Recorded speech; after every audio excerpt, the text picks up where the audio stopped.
우리 옆에 있는 분들과 한번 인사하겠습니까? 성령으로 충만합시다. 성령으로 충만합시다. 네. 오늘은 고난을 이기는 복음의 능력 이런 제목으로 말씀을 나누도록 하겠습니다. 오늘 본문은 베드로와 요한의 성전 미문에, 그러니까 미문이라고 하는 게 뭔지 아시죠? 아름다운 문.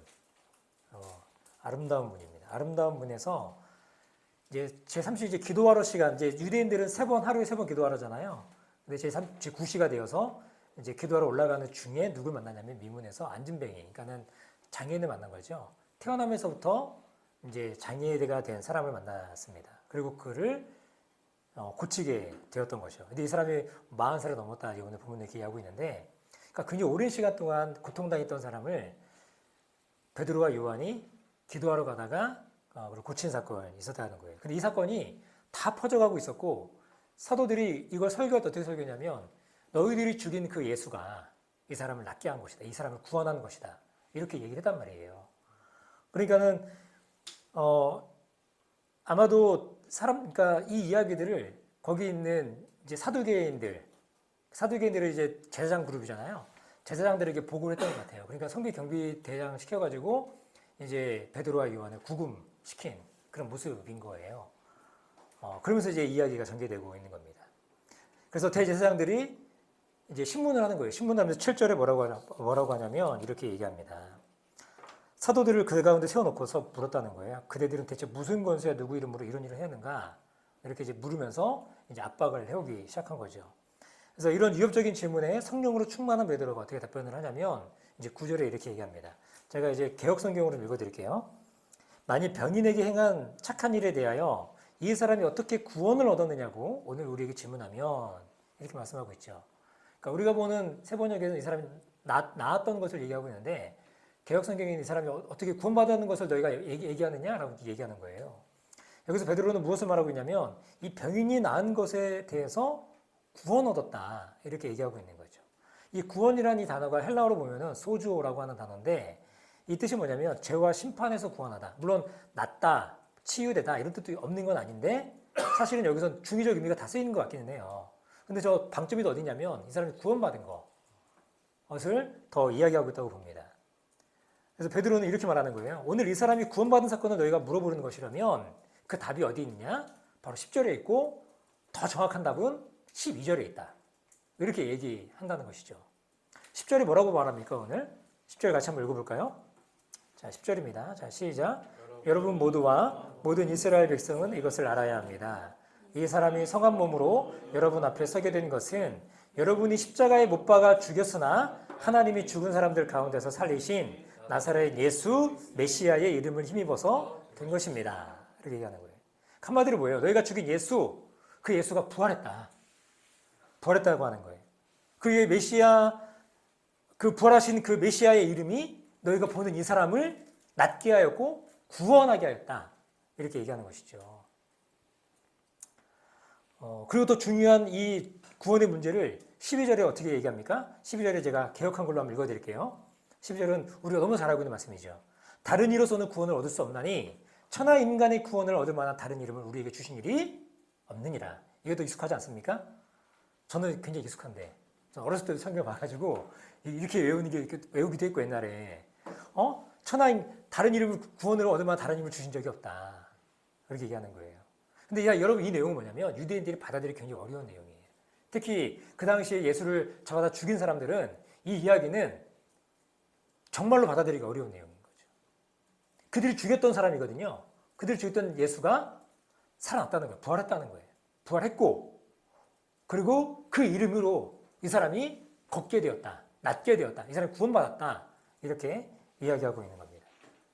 그러니까 유대인들이 받아들일 수 없는 그 당시에 유대인들이 받아들일 수 없는 내용이었고 이 이야기는 오늘날 우리들에게도 이 땅을 살아가는 사람들에게도 사실 받아들이기 쉽지 않은 그 내용인 거예요. 제가 이제 지난주에 찬일이랑 진우랑 히스테를 갔다 왔잖아요. 이제 갔다 오면서 거기서 이제 여러 가지 이제 뭐 추천하는 서적들도 좀 얘기했는데 보니까 벌써 발빠르게 우리 찬일이는 진우에게 예수는 역사다. 책을 사준 게 아니고 영상을 보내줬다 그러고. 저도 이제 거기서 얘기했던 무신론자의 편지, 어느 무신론자의 편지라는 책이 있어요. 이게 뭐냐면 무신론자 아버지와 그 다음에 신학자 아들이 편지를 주고받은 내용이 있습니다.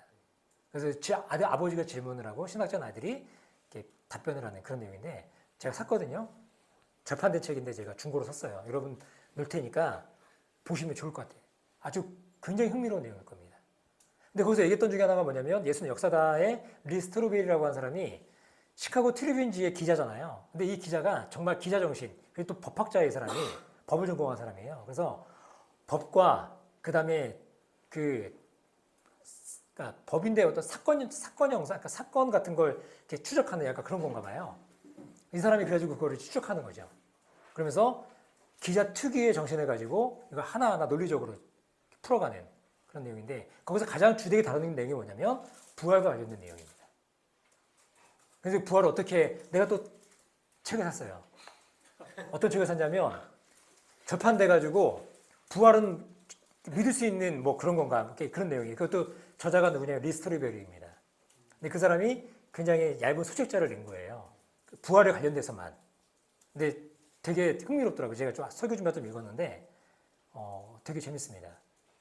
근데 사실 여러분 예수의 이야기는 역사적으로는 신약은 사실 학계에서 이 역사적 사실이라는 것이 다 결론 난 거예요. 예수가 실제 있었고 그의 어록들이 분명히 존재해 있고 그런 것들이 바로 복음서가 됐다라고 하는 것들을 다 인정하는 건지 이제 그 안에 이제 뭐 신화적인 이야기 같은 것들은 어떤 사람들 믿지 않고 우리들은 믿고 이제 그런 것들이 있긴 하지만 그건 다 있는 거예요. 그 가장 중요한 게 이제 관점이 뭐니까 그 넘어가기 어려운 허들이 뭐냐면 그게 이제 부활입니다. 부활.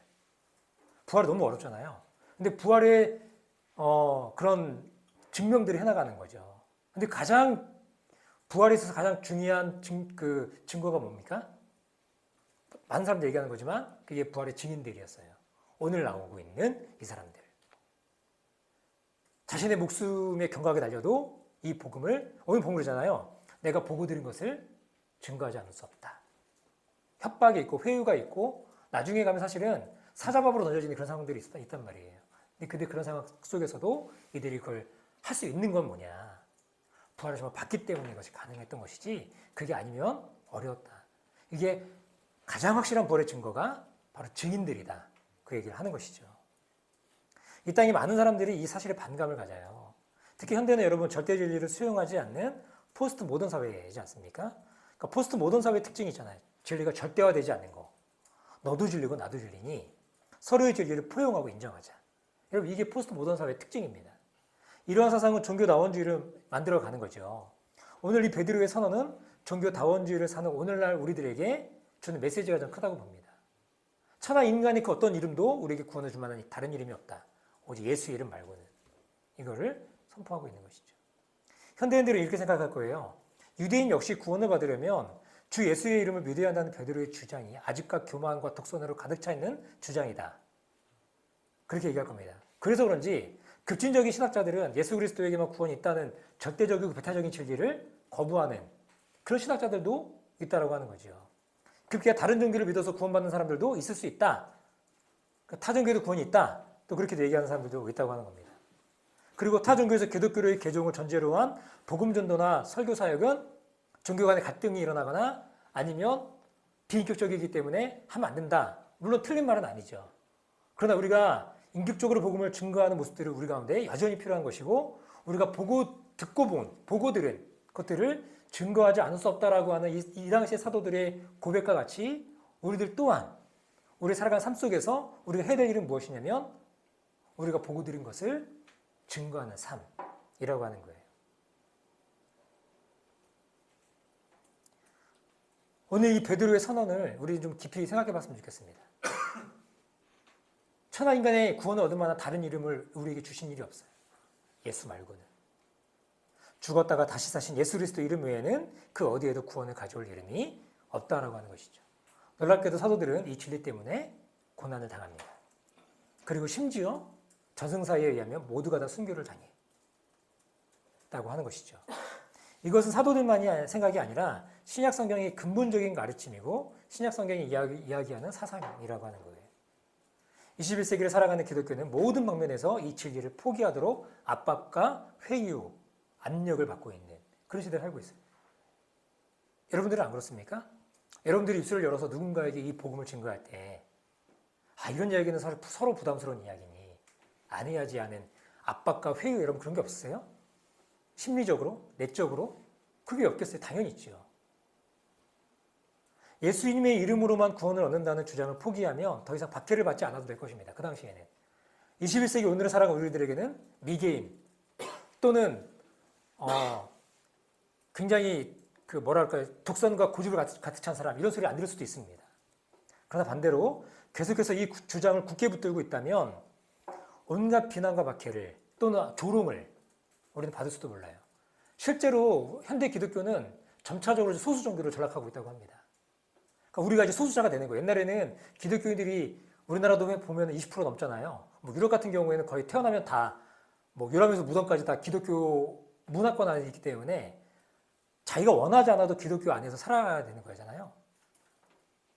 근데 우리나라도 그랬단 말이에요. 우리나라도 거의 20%면은 5천만 중에 1,200만이 기독교인이었다고 한 때가 있었는데 지금은 점차적으로 이제는 줄어가고 있는 거죠. 그리고 지금은 진짜 복음을 받아들이는 퍼센테이지가 정말 극도로 줄어들고 있는 그런 시대를 살아가고 있다는 겁니다.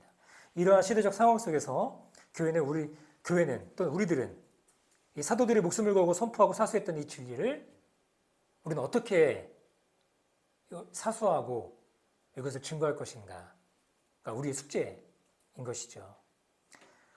교회된 우리는 더욱 담대히 예수만이 길이요 진리요 생명이라고 증거할 수 있는 그런 모습이 있기를 원합니다. 여러분 진실로 그러신가요? 그렇다고 우리가 뭐 비교적인 전도가 그런 게 아니겠죠. 우리의 삶을 보여주면서 진짜 그리스도인 예수를 믿는 사람의 삶이 무엇인가를 나타내고 보여줄 수 있는 그런 모습이 있기를 원합니다. 왜냐하면 예수만이 이 세상을 영원한 절망과 멸망에서 구원할 자이시기 때문인 것이죠. 이것을 우리가 믿는 거 아닙니까? 그렇기 때문에 우리가 이 일의 증인이 될 수가 있는 겁니다. 오늘 본문의 말씀을 보십시오. 사도들 또한 계속해서 예수의 이름으로 말하지도 말고 가르치지도 말라고 협박받고 있습니다. 대제사장인 안나스와 가야바는 부인할 수 없는 이 병자의 치료로 인해서 할 말이 없었어요. 오늘 본문에 보니까. 할 말이 없는 거죠. 증거가 있으니까, 증인이 있으니까. 할 말이 없는 거죠. 그들이 할 수 있는 일이라고 이제는 사도들을 겁박하는 일만 남은 거예요. 그래서 16절, 17절에 이렇게 말합니다. 이 사람들을 어떻게 하면 좋겠습니까? 그들로 말미암아 기적이 일어났다는 사실은 예루살렘에 사는 모든 사람들이 다 알고 있고 우리도 이것을 부인할 수 없습니다. 여러분 이거는 그냥 제가 보기에는 이거 그냥 적힌 게 아니라 누가가 그냥 자기 상상력을 더 쓴 게 아니에요.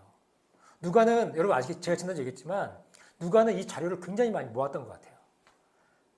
자료도 굉장히 많이 모았고 특히 역사학자들은 누가가 굉장히 엄밀한 자료들을 통해서 이 이야기를 구술하고 있다고 쓰고 있다고 얘기하고 있습니다.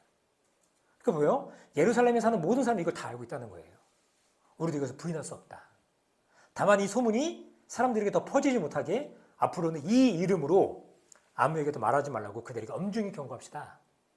개혁성경에는 이 닥치게 만들자 이렇게 그런 뉘앙스로 되어 있습니다. 겁박하는 거죠. 그리고 18절에 제자들에게 이렇게 협박합니다. 그런 다음에 그들은 그 두 사람을 불러서 절대로 예수의 이름으로 말하지도 말고 가르치지도 말라고 명령하였다. 여기서 명령하다는 것은 공적 권위를 가지고 협박하는 겁니다. 그러니까 이들이 권위가 없는 게 아니에요. 공적 권위가 있습니다. 사법 권위는 없지만 그들이 그 공동체를 이루는 공적 권위가 그들에게 있었어요. 사내들인 공의회. 여기 온 사람들이 누굽니까? 사내들인 공의회를 이루고 있는 사람들이에요. 그 사람들이 지금 신문하고 있고 지금 이 두 사도를 겁박하고 있다라고 하는 것이죠. 특히나 이들이 가장 두려워했던 것이 뭐예요? 바로 예수의 이름인 거예요. 예수의 이름.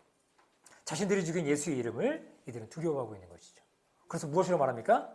재밌죠. 그들 죽였으면 끝나는 건데 그들이 그 당시에 부활 사건이라고 하는 것들을 소문으로 듣고 있었던 거예요. 그리고 이 사건이 진짜라고 하는 것도 이들도 알고 있는 거죠. 제자들이 이렇게 변할 수 없다는 것도 알고 있는데 변한 그들의 모습을 보면서 깜짝 놀라고 있는 거예요. 그래서 예수 이름으로 도무지 말하지 절대로 말하게 하지 말자. 그렇게 얘기하고 있는 겁니다. 이들도 예수 이름의 능력임을 알고 있는 것이죠. 그런데 오늘 사도들의 놀라운 고백이 무엇입니까? 20절에 우리는 보고 들은 것을 말하지 아니할 수 없습니다. 우리는 보고 들은 것을 반드시 이야기할 겁니다. 이렇게 얘기하고 있는 거예요. 이들이 놓아주고 싶어서 놓아줬어요? 아니에요. 군중들이 두려서 또 도와줍니다. 그래서 풀려나게 되는 거예요. 사랑하는 여러분, 오늘날 이 땅을 살아가는 저 여러분들에게 필요한 고백이 무엇입니까? 저는 오늘 사도들이 고백한 이 고백, 우리가 오늘 21세에 살아가면서 이 고백을 하지 못하도록 만드는 수많은 사회적 어떤 이 문화 안에서의 압박이 있어요. 회유가 있고 협박이 있습니다. 분명히 있어요. 우리 그러니까 말 못하잖아요. 저도 그렇고 이게 잘 안 떨어지잖아. 겁박받고 있는 거 아니에요? 회유받고 있는 거 아닙니까? 그러니까 못하죠. 나하고 친한 사람인데도 불구하고 이 예수 얘기를 못합니다. 근데 그 놀라운 거 보세요. 근데 베드로와 요한은 그런 게 아니라는 거예요. 놀랍게도 어디 가든지 만나기만 하면 주 예수 이름을 얘기해요. 예수 메시아를 얘기합니다. 예수가 메시아다. 예수가 참 왕이다. 그렇게 얘기하고 다니는 것을 보게 되는 것이죠. 1세기 그리스도인이나 21세기를 살아가는 저 여러분들이나 이 고백은 여전히 유효한 것입니다. 왜냐하면 이 고백을 통해서 하나님이 자신의 백성을 여전히 동일한 방식으로 찾고 계시기 때문인 거예요. 우리가 골라서 이 사람이 천국 갈 하나님께 부름받았는지 안 부름받았는지 우리가 압니까? 모르죠. 우리는. 그러기에 우리의 몫은 무엇입니까? 때를 얻든지 못 얻든지 복음을 증거하는 것이죠. 내가 잘 못 전하면 해시태블 있잖아요. 그거 이용하는 거예요. 제자들의 전도 방식이 뭐였어요? 예수님이 처음에 데려올 때 제자들 come and see. 야 와서 봐라. 우리도 얘기하는 거예요. 우리도 잘 못 전하면 해시 테이블에 와서 봐라. 그 테이블에 좀 와서 앉아봐라. come and sit down. 그렇게 전도하는 겁니다.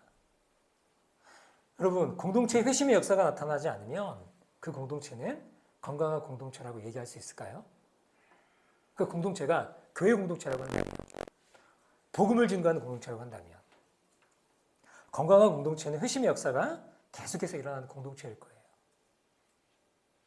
우리가 찬양에 고백했던 것처럼 믿음의 선배와 그 길을 걸어가는 사람들의 모습을 보고 이 장엄한 행렬들을 만들어가는 교회.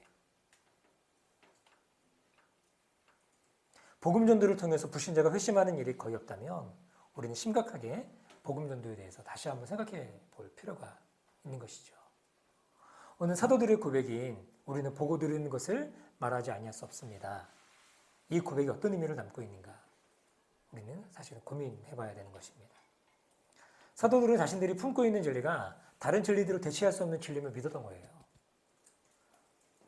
여러분, 우리도 고민하고 예수 믿은 거 아니에요? 아니면 예수 믿다가 고민도 되고 진리를 찾는, 그리고 우리가 뭐 비교 종교학을 배워가지고 뭐 종교끼리 뭐 비교해서 우리가 믿는 건 아니지만, 지금도 우리가 만약에 기독교가 진리가 아니라고 한다면 다른 데 가야죠.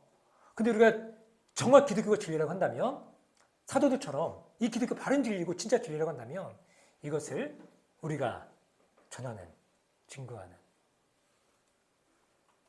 그런 것이 필요하지 않나 싶습니다. 이제 사도들은 이제 풀려나죠. 그리고 자신의 동역자들을 찾아갑니다. 아마도 이들을 찾아간 사람들은 마가의 다락방에서 함께 기도했던 사람들이었을 거예요.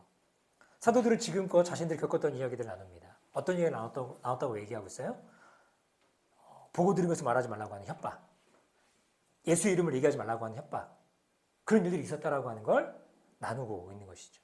예전 같으면 여러분, 이들은 유대 당국자들이 두려워서 숨었을 겁니다. 절대 안 하죠. 못하죠. 어찌 제가 뭐 그 예수 더러운 이름을 제가 입에 닫겠습니까? 안 합니다. 못합니다. 절대로 안 하겠습니다. 그랬을 거예요. 여러분, 예수님이 부활하신 다음에 제자들 만나러 갈 때 제자들이 그 요한복음에 가보면 되게 재밌는 표현이 있어요. 문들이에요, 문들. 문들을 다 닫았어요. 그러니까 집안에 있는 모든 문들을 닫고 두려워서 잡혀갈까봐 두려워 숨고 있는 그들에게 예수님이 나타나신 거예요. 그리고 자기를 보여주신 거죠. 그 정도로 쫄보들이어서 완전 쫄보. 그들이 제자들이었다고요. 그런데 여러분 오늘 어떻게 하고 있어요? 담대하게. 오늘 성령의 역사를 경험한 이들이 담대해져 간다라고 하는 겁니다. 오늘 사도들과 함께 모인 동지들이 무엇을 합니까? 기도를 해요. 기도. 오늘 본문 24절부터 30절까지는 전체가 다 기도입니다. 근데 이들이 좀 놀랍죠. 위기와 어려움을 만나니까 이들이 도망가거나 숨는 게 아니에요. 저는 이게서 경험이 중요하다고 생각합니다. 이들이 예수님들 마가의 다락방에서 성령의 임재하심을 경험한 거예요. 그들이 간절히 부르짖었을 때 그러고 난 다음에 그들이 뭐 하는 거예요? 오늘도 제 9시가 돼가지고 성전으로 기도하러 가다가 누굴 만났어요? 능력을 경험해요. 안진뱅이를 이렇게 세운다고 기도하러 가다가. 근데 오늘이 또 이들이 위기를 만났어요. 겁박을 하고 협박을 하는, 이거 굉장히 큰 위기 아닙니까? 근데 이들이 뭐 하냐면 기도했다 그럽니다. 놀랍죠? 이런 사도들의 모습은 오늘을 살아가는 저와 여러분들에게 매우 중요한 신앙의 원리를 알려주고 있다고 봅니다. 그것은 바로 삶의 어려움과 위기를 당할 때 믿음의 선배들과 같이 기도의 자리로 나아가는 것이죠. 우리가 뭐 주기도로 기도도 하긴 하는데 여러분, 우리 기도 안 하는 이유가 뭔지 아십니까? 하나님의 도움이 필요 없으니까 기도 안 하는 거예요. 내 힘은 다 살 수 있으니까. 제가 이제 주기도 이번에 조장하잖아요. 조장하는데 그 목사님 두 분, 목사님 세 분이랑 그 평신도 그 자매님 한 분 하는데 그 자매님이 되게 재밌는 얘기 하더라고요. 자기는 이런 것까지 기도를 해야 되나? 그거 내가 다 할 수 있는데? 내가 다 할 수 있는 것들인데? 그렇게 얘기하더라고요. 그래서 기도를 안 했다. 그런 얘기 하더라고요. 우리는 그렇지 않나요? 어려울 때만 기도하나요? 아니요. 도와달라는 기도가 아니라 하나님을 의뢰하고 의지하는 기도. 우리가, 제가 아까 기도할 때 빼먹긴 했지만 일용할 양식을 달라는 기도가 우리에게 왜 있어요? 그 하나님 절대 주권을 인정하고 하나님의 그 선하심과 인도하심을 따라 살겠다라고 하는 그 고백에 담겨 있는 기도 아니겠습니까? 어떤 순간에도 하나님 나의 삶을 책임져 달라고 하는 그 기도가 있다라고 하는 거예요. 오늘 사도들은 기도를 하고 있는 거예요. 여러분, 사도행전 16장을 보면 사도 바울이 빌립보성에서 루디아를 만나서 교회를 세웁니다. 그게 그 유명한 빌립보 교회잖아요. 근데 이때 귀신 들린 한 여종을 만나게 돼요. 이 여자가 귀신 들려가지고 점치는 사람이에요. 그러니까 자신의 삶을 살지 못한 사람이죠. 그리고 그 여인의 주인이 있어요. 그 주인이 귀신 들린 여인을 데려다 놓고 점쳐가지고 수익을 얻는 사람이다. 근데 여러분, 사도 바울과 그 일행이 가가지고, 신라가 가가지고 귀신이 쫓겨나가니까 돈을 못 버는 거예요. 돈을 못 버니까 어떻게 합니까? 고소를 해가지고 바울과 신라가 감옥에 들어갑니다. 이때 어떻게 하는지 아세요? 감옥에 가서 바울과 신라가 하나님을 향하여 찬미했다 그래요. 찬송합니다. 그리고 기도합니다. 여러분, 1세기 그리스도를 따르는 사람들의 중요한 특징 가운데 하나가 마가의 다락방 사건 이후에 이들이 원래도 유대인들이 기도하는 사람이었는데 기도하는 모습이 굉장히 많이 나와요. 그러니까 기도가 그들의 삶 가운데 하나가 되는 거죠. 사도 바울이 신라와 함께 그 찬미하고 찬송하면서 기도합니다.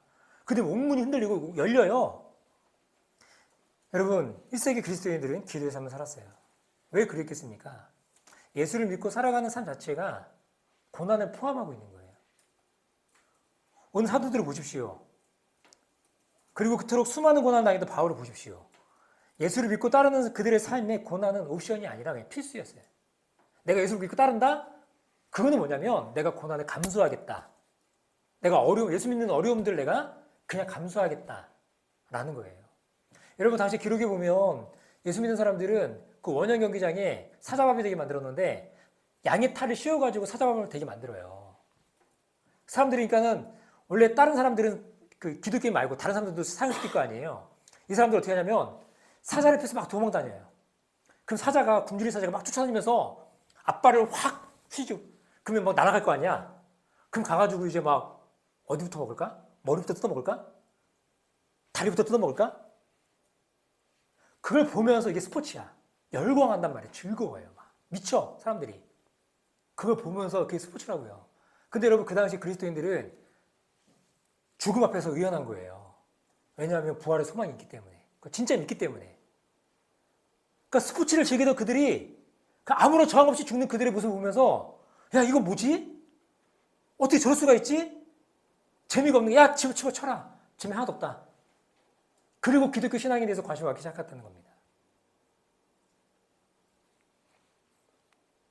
여러분, 그 당시 그들의 예수를 믿는 따라간 삶은 그냥 고난이, 다시 말씀드리지만 옵션이 아니에요. 필수예요.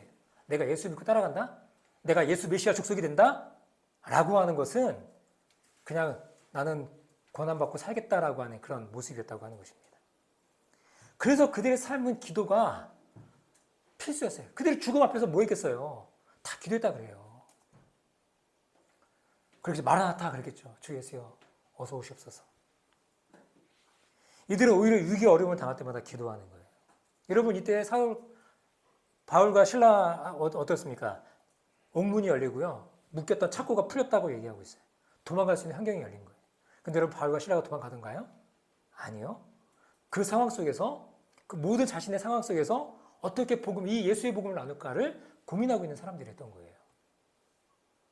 그래서 바울과 신라는 간수가 살 소망이 끊어진 거예요. 여러분 자기가 지키고 있는 교수들이 다 도망갔어요.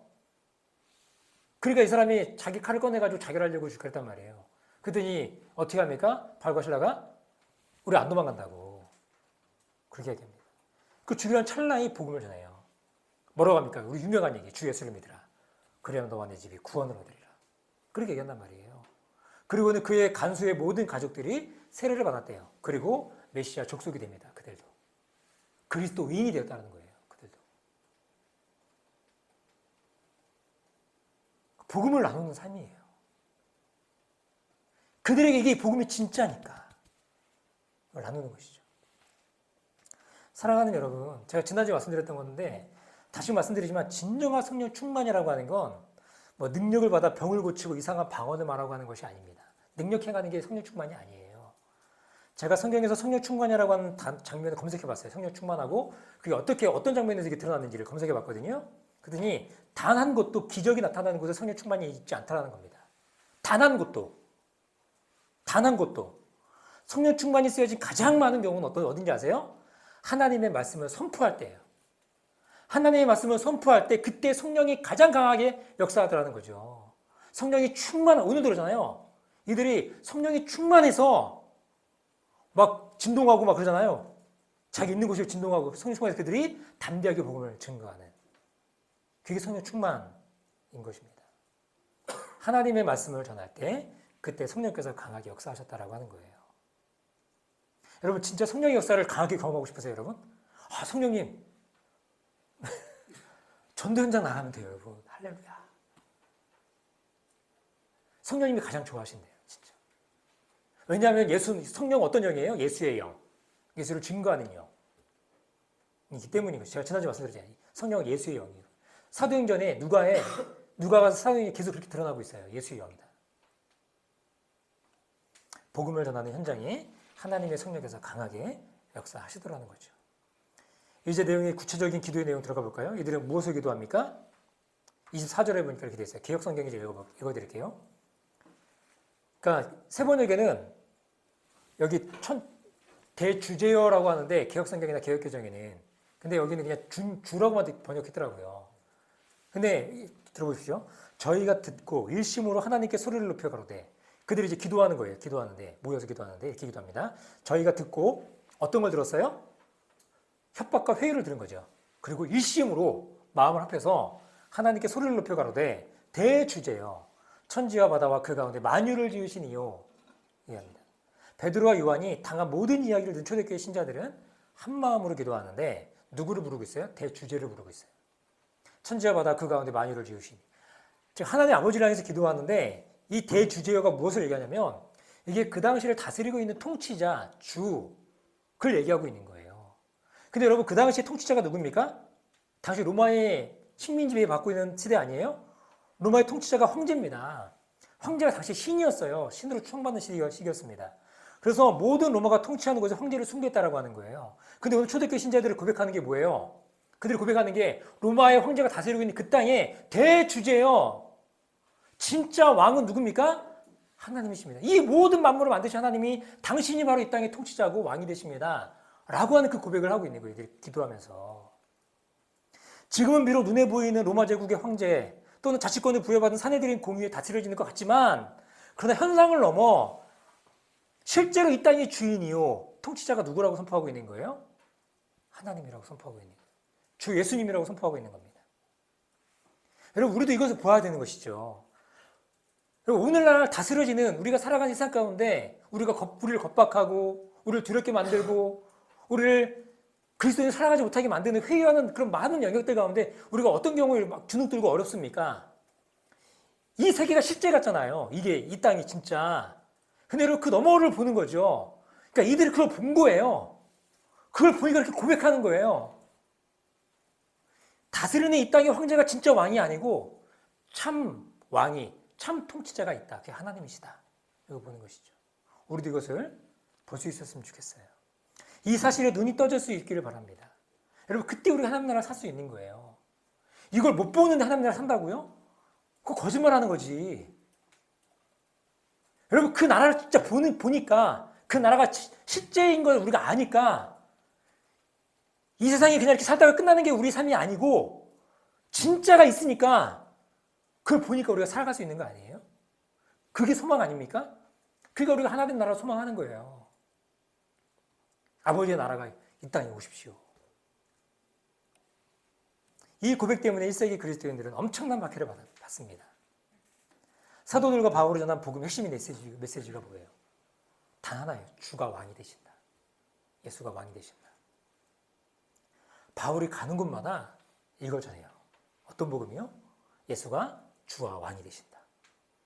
이 복음을 전함에 있어서 자신의 생명을 조금도 귀한 것을 여기지 않는다고 사도 바울은 얘기하고 있고요. 그리고 복음을 위해서라면 살든지 죽든지 그리스도가 존귀케 되면 나는 끝이다. 괜찮다. 그런 고백을 하는 거예요. 오늘 사도들과 초대교회 신자들의 기도 또한 진정한 왕과 통치자를 향해서 기도하고 있는 모습인 거죠. 25절, 26절에 이렇게 말씀합니다. 같이 한번 읽어볼까요? 25절, 26절입니다. 시작.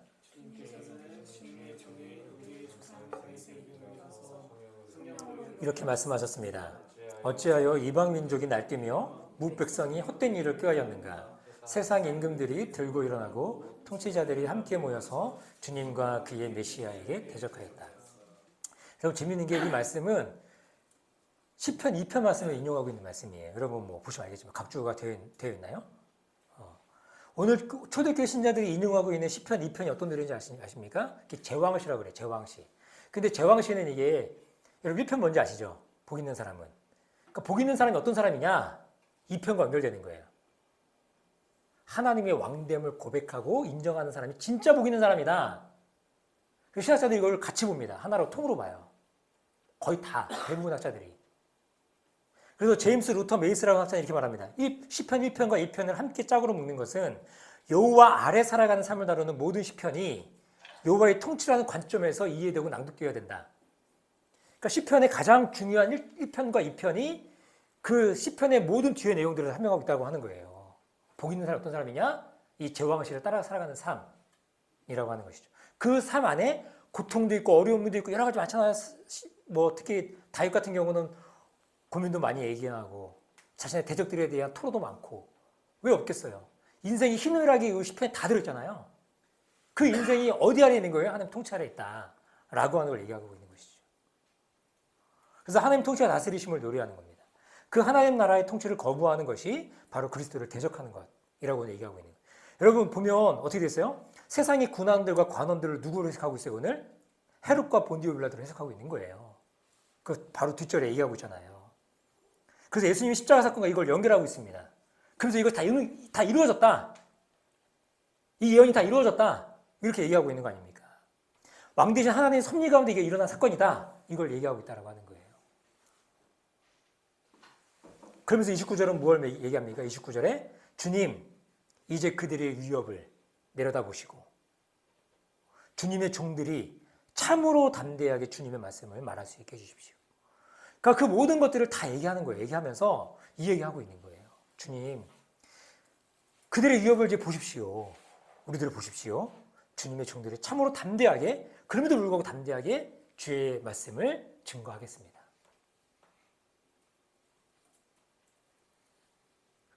왜냐하면 주님이 진정한 왕과 통치자가 되시기 때문입니다. 라고 하는 그런 고백을 담고 있는 것이죠. 사랑하는 여러분, 오늘 초대교회 신자들의 기도와 고백이 어떻습니까? 거룩한 용기와 담대함이 있는 고백 아니에요. 당시 종교 권력을 가진 자들의 협박에도 불구하고 우리 믿음의 선배들은 신실히 하나님의 왕되심, 주되심, 통치하심을 노래하고 있어요. 신뢰하고 있는 거죠. 자신의 신뢰를 드러내고 있는 거죠. 그러면서 어떻게 해요? 우리는 여전히 주가 왕이 되신 사실을 증거하겠습니다. 우리가 보고 들은 것 증거하는 삶을 살겠습니다. 이 얘기를 하고 있는 거예요. 그러므로 진정한 복음의 능력을 경험한 신자라면 철저히 삶의 주되심을 고백해야 되는 거예요. 주님의 왕되심을 우리의 삶으로 살아내는 삶이 필요한 것이죠. 하나님의 왕이라고 하면서 여전히 내가 주인된 삶을 살아가고 있는 삶이 얼마나 많습니까? 저를 포함해서. 우리 주님이 그렇게 살아간 사람들에게 이렇게 얘기하고 있어요. 열매로 그대를 알리라. 그러니까 하나님 우리 열매로 우리 살아가는 우리 드러나는 맺어지는 열매로 우리가 어떤 존재인지를 안다는 거예요. 두렵지 않으십니까? 나의 삶의 신자됨의 열매가 드러나지 않는다면 우리는 주님의 왕되심을 사실은 살아내지 못하고 있는 그런 모습인 것이죠. 오늘 31절에 보면 그래서 하나님이 삶의 주인된 신자의 삶에 무엇이 드러나는 것을 보여줍니까? 성령 충만한 모습을 보여주고 있는 거예요. 그들이 기도를 마치니 그들이 모여있는 곳이 흔들리고 그들은 모두 성령으로 충만해서 하나님의 말씀을 담대히 말하게 되었다. 이렇게 얘기합니다. 모인 곳이 진동하는 거예요. 개역성경에는 모인 곳이 진동했다. 진정한 변화가 일어나더라. 아무리 유혹과 협박에도 불구하고 복음 전파가 일어나더라는 거예요. 여러분 사도행전 17장에 보면 이제 빌립보를 아까 얘기했지만 빌립보를 지나가지고 어디로 가냐면 그 데살로니가로 가게 됩니다. 데살로니가 갔을 때 그 데살로니가 지방의 사람들이 바울 이름을 보고 뭐라는지 아세요? 천하를 어지럽게 하는 사람이 여기도 왔구나. 그렇게 얘기하고 있어요. 천하를 어지럽게 하는, 천하를 뒤집는 업사이드 다운 월드 이렇게 얘기하고 있어요. 복음을 믿는다는 거 십자가의 복음뿐만 아니라 하나님 나라의 복음, 즉 예수가 주와 왕이 되신다는 놀라운 복음을 살아낸다는 것은 뭐예요? 가까이 있는 나 옆에 있는 사람에게 충격을 주는 거죠. 어떻게 저렇게 변할 수가 있어? 그 예수는 역사다 리스토벨이 무신론자였잖아요. 근데 이 사람이 어떻게 복음을 받아들이냐면 자기 아내를 보면서 했던 거예요. 자기 아내가 어느 순간부터 교회를 다니는 거예요. 그걸 다니겠다 얘기하고. 그러면서 그 사람의 삶이 변화가 되는 걸 보는 거예요. 그러면서 이걸 내가 가짜라고 증명해 봐야지. 그렇게 시작이 된 거죠. 가짜로 증명하다가 이게 진짜네? 그리고 2년 동안 탐구했대요. 2년 동안. 짧은 시간이 아니죠. 그 리스토벨이 2년간 깊게 탐구하면서 수많은 사람들 만나서 인터뷰하고 신학자들 만나서 인터뷰하고 심리학자들 만나서 인터뷰하고 의학 박사 만나서 인터뷰하고 그렇게 하면서 그 책을 쓴 거예요. 예수는 역사다. 결론을 내린 거죠. 세상 사람들이 놀라는 거죠. 여러분 제가 굉장히 많이 인용하고 제가 설교 때 많이 얘기했던 사람인데 제가 정말 감명 있게 읽었던 책입니다. 막 이렇게 옛날 그 책을 보면 눈물 자국도 막 있어요. 보면서 막 울기도 했거든요. 어떤 책이냐면 그 청년 바보 의사라는 책입니다. 이 책에 청년 안수현 씨가 등장해요. 이 청년은 아시겠지만 의대를 다니는 본과 학생이었습니다. 그 당시에. 그렇게 공부가 많고 바빠도 어떻게 하면 후배들을 꼭 챙겼대요. 꼭 차를 가지고 다니면서 일부러 차를 가지고 다니는 거죠. 그래서 후배들을 멀리 있는 사람들까지도 다 태워다 주는 거예요. 그리고 가방에 좋은 음반, 좋은 책들 가지고 다니면서 신앙에 대한 고민과 삶의 고민들이 있는 사람들에게 음반을 선물해주고 그리고 책을 선물해주는 늘 그런 일을 했다는 거예요. 의약분호 사태가 있었잖아요. 옛날에 의사들이 청진기를 두고 피켓을 들고 시위할 때도 유일하게 남아서 환자들을 돌봐왔던 청년 의사. 왜 사람들이 눈꽃이다고 안 그랬겠어요? 너만 의사냐? 그런 얘기 있었어요. 그런데 그렇지 않은 거예요. 자기가 의사의 본분을 충실하는 것이죠. 암으로 투병하고 있는 고통스러운 환자를 몰래 찾아가가지고 손잡고 기도하는 일들이 다반사였어요. 요아라파를 외치면서 기도하는 거죠. 그러니까 작은 예수 같은 청년이었습니다. 거기 그 책에 보면은 이 책은 그 사람 쓴 책이 아니에요. 장례식장에서 만났던 사람들이 안수현 씨와 관련된 수많은 이야기들을 가지고 있는 거예요. 그 이야기들을 모아서 만든 책이에요. 이분이 33살의 나이에 군의관으로 있었는데 유행성 출혈열로 갑작스럽게 죽음을 맞이합니다. 갑자기 얼굴이 막 붓고요. 폐혈증 와가지고 갑작스럽게 죽었어요. 이 청년은 죽음이 알려지게 되었고 그와 인연을 맺었던 수많은 사람들이 장례식을 찾아왔습니다. 당시 이 청년이 서울에 있는 영락교회 다녔어요. 제가 지금 명동에 다니고 있는데 명동 바로 앞에 명동성당 바로 옆에가 영락교회입니다. 그 영락교회 가장 유명한 목사님이 한경직 목사님이잖아요. 여러분 잘 모르죠? 그 목사님 소천 이후에 최대의 인파가 장례식장에 왔답니다. 4,000명 정도 왔대요. 그곳에서 만난 사람들이 안수현 청년과 있었던 아름다운 이야기들을 다룬 게 이 책인 거죠. 이 안수현 청년의 말로 진짜 예수님이 자신의 삶에 통치자여 주와 되시고 왕이 되신다는 것을 삶으로 살아냈던 삶이라고 생각합니다.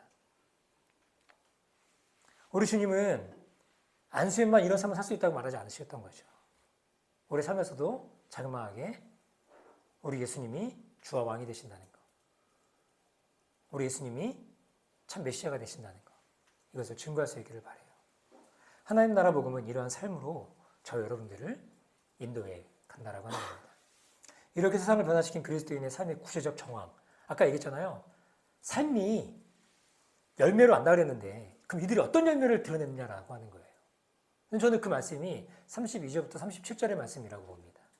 우리 같이 한번 읽어볼까요? 32절부터 37절 초대교회가 어떤 열매를 드러내었는가, 삶으로 드러내었는가. 같이 한번 읽어보겠습니다. 시작. 많은 신도가 다 한 마음과 한 뜻이 되어서 아무도 자기 소유를 자기 것이라고 하지 않고 모든 것을 공동으로 사용하였다. 사도들은 큰 능력으로 주 예수의 부활을 증언하였고 사람들은 모두 큰 능력을 받았다. 그들 가운데는 가난한 사람이 한 사람도 없었다. 땅이나 집을 가진 사람들은 그것을 팔아서 그 판 돈을 가져다가 사도들의 발 앞에 놓았고 사도들은 각 사람에게 필요에 따라 나누어 주었다. 키프로스 태생으로 레위 사람이요 사도들에게서 바나바 곧 미르의 아들이라는 뜻의 별명을 받은 요셉이 자기가 가지고 있는 밭을 팔아서 그 돈을 가져다가 사도들의 발 앞에 놓았다. 우리가 잘 알고 있는 말씀이잖아요. 그러니까 초대교회 사람들이 기도만 그렇게 하고 삶을 안 살았던 사람들이 아니라고 하는 걸 너무나 잘 사실 보여주고 있는 거예요. 그들의 기도도 이렇게 했어요. 대주제시요. 우리의 삶에 참된 왕 되신 하나님이시여. 그렇게 고백했던 그들의 기도가 실제로 그들의 삶 가운데 작동하고 있는 것들을 보여주고 있는, 증명하는 말씀이 저는 이 말씀이라고 봅니다. 이 말씀은 진정한 하나님 나라의 통치를 경험한 공동체의 모습을 보여주고 있는 것이죠. 오늘의 말씀은 어떻습니까? 인간의 본성을 거스리는 삶인 거예요. 우리가 어떻게 이런 모습으로 나아갈 수 있습니까? 우리는 어때요? 더 가져야 직성이 풀리고 내 것을 나눠요? 아유, 어떻게 나눠 그걸? 피 같은 내 돈. 어렵잖아요. 근데 여러분 초대교회 신자들은 본성대로 살지 않죠. 하나님의 은혜가 드러나는 삶이 무엇인가를 나타내더라는 겁니다. 이게 어떻게 가능했다고요? 그들이 그렇게 기도했잖아요. 하나님 왕이시라고. 초대교회 신자들은 말만 하나님의 왕 되신다고, 자기들 하나님의 통치를 기뻐한다고 그렇게 얘기하지 않았다라고 하는 거예요. 삶으로 하나님의 통치를 드러내었습니다. 안디옥 교회는 아닌가요? 안디옥 교회는 더 놀라운 교회죠. 여러분, 이것이 진정한 그리스도인의 삶인 거예요. 사랑하는 여러분, 우리는 세상을 향하여 거룩한 담대함과 용기가 필요해요. 세상에 협박에, 겁박에, 회유에 여러분 우리가 그냥 쭈구리처럼 다니는 게 아니에요. 쫄아 있는 게 아니에요. 거룩한 용기와 담대함이 우리에게 필요합니다. 주님이 왕이 되신다는 선포, 우리의 삶으로, 우리 입술로 그것을 증거할 수 있기를 원해요. 그래서 우리 교회가 지속 가능한 교회가 되기 위해서 사실 이게 필요한 거죠. 복음 전도가. 정말 그렇지 않습니까? 그리고 이 안에서 정말 회심의 역사가 일어나는 일들. 여러분 우리가 꿈꿨으면 좋겠어요. 꿈만 꾸지 말고 우리가 좀 해서 진짜 알아요. 우리 교회 안에 있는 우리 오늘 없지만 진우와 또 용우와 그죠? 해서 정말 주님이 제 삶의 진짜 주가 되셨어요. 저 세례를 받겠습니다. 아마 그때 우리 찬이를 울걸요. 아마 눈물 흘릴걸요. 내가 널 어떻게 키웠는데 이 자식아 막 이러면서 아닐까요? 그럴 거라고 봐요. 얼마나 감격스럽겠습니까 진짜. 그런 일들이 있다는 게. 그래 꿈을 꾸는 거죠. 그래서 이 회심의 과정을 함께 걸어주고 같이 견뎌주고 가끔 답답할 수도 있고 막 그럴 수도 있지만 그래도 품어주고 우리 함께 이 길을 걸어가는 모습이기를 원합니다. 세상을 향해서는 담대하게 용기 있게, 그리고 우리 공동체를 향해서는 따뜻하게 이렇게 아름다운 공동체를 이루어가는 우리 진실한 교회가 될 수 있기를 주님의 이름으로 축복합니다. 기도하겠습니다. 좋으신 아버지 감사합니다. 우리 진실한 교회가 오늘 사도들의 모습과 같이 세상의 협박과 겁박에 우리가 무너지거나 뒤로 물러가는 것이 아니고, 그럼에도 불구하고 천지의 주제이신, 대주제이신 그 아버지 앞에 하나님의 왕권을 인정하고 통치를 기대하고 소원하고 나아가는 그런 모습으로 우리가 그렇게 살아갈 수 있기를 원합니다. 그래서 우리 안에, 우리 공동체 안에 이런 복음 전수의 일들이 지속적으로 일어날 수 있는, 저부터 시작하여 우리 교회에 한 사람 한 사람이 이 복음 전수를 해나갈 수 있는 귀한 교회가 되게 하여 주십시오. 예수님 이름으로 기도합니다.